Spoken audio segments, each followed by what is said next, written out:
Hello, welcome to our asynchronous session this week. This is our asynchronous activity for the week. We are talking about word choice today. In that bottom right-hand corner, you can see those discussion notes. The objective is to be able to understand and using word choice to help identify the perspective of a narrator or a character in text. And as we read, we're going to look for words to help us identify that author or that narrator's point of view. So that's what we're planning to do today. Word choice is one of those concepts I think you hear from every English teacher you've probably ever had. It's one of the things that we evaluate you on when you write, but it's also one of the things that we use as readers to evaluate what we're reading. Why are words important? That's like the big question, right? Why are words important? Well, because they shape our perceptions.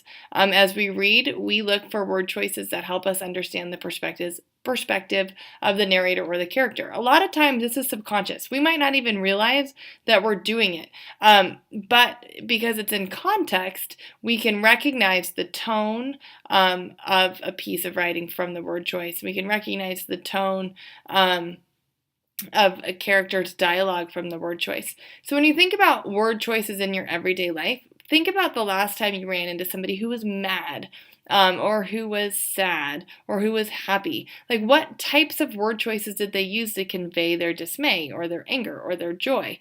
Word choices help us demonstrate character. They help us demonstrate the way we feel about things. So they're super, super important in our daily life, but also in our writing and our reading.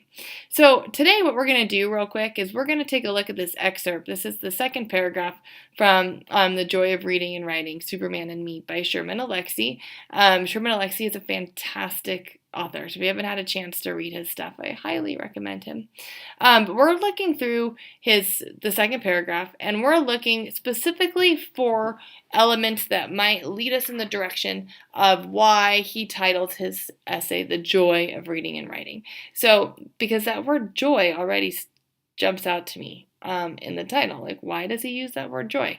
So I want to read the essay to find out where that joy comes from. So our goal in reading this excerpt is to identify word choices that will help us understand the perspective of joy and reading. So what things jump out to you while we read this that help us with that concept? I'm going to read it out loud, and as I read it out loud, I encourage you at home to make a list of words that maybe jump out to you to share from the reading. This is going to be, hint, hint, one of your questions, so I highly encourage you to take note now so you don't have to go back and rewatch this section of the video of words that jump out to you that you can explain in the question about why they're important to this excerpt. Okay. So I'm going to start reading now. Get your pens and your pencils ready. My father, who was one of the few Indians who went to Catholic school on purpose, was an avid reader of westerns, spy thrillers, murder mysteries, gangster epics, basketball player biographies, and anything else he could find.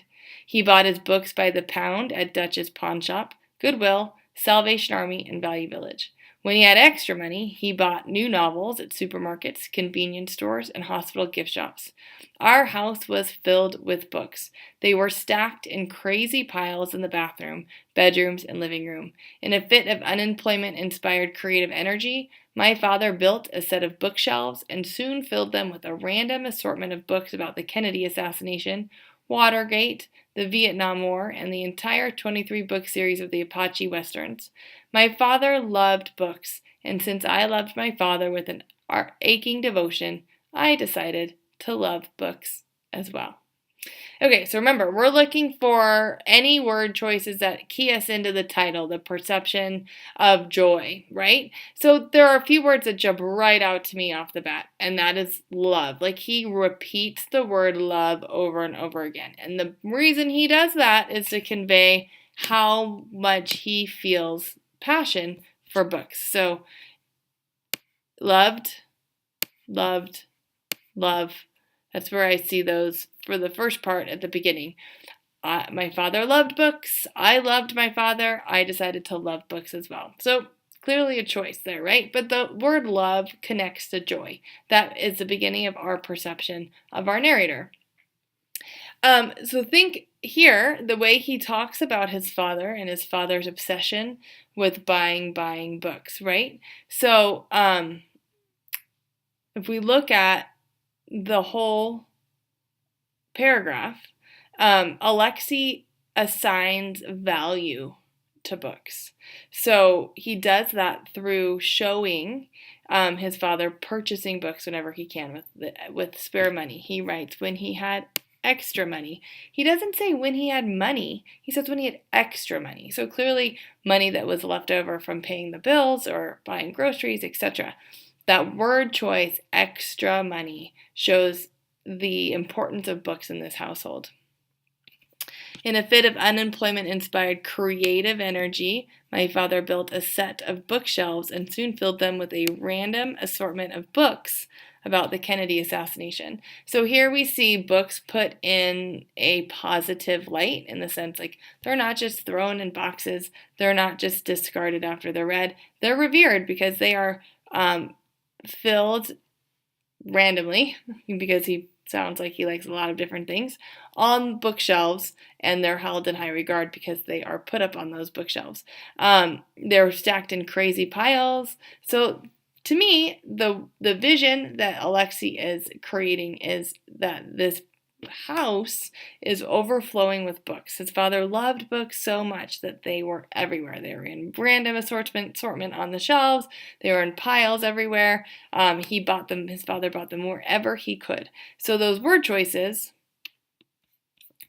help us understand that. Avid reader, extra money, creative, love, love, love. So those word choices help us with that perception. But it also helps us with understanding Alexei's perception of his father. He perceives his father as someone who loves to read, who reveres the written word, and who treats it accordingly. So Alexei decides to follow in his footsteps. He transfers that love he has for his father, as he talks about at the end of the paragraph with those word choices, to his joy of reading.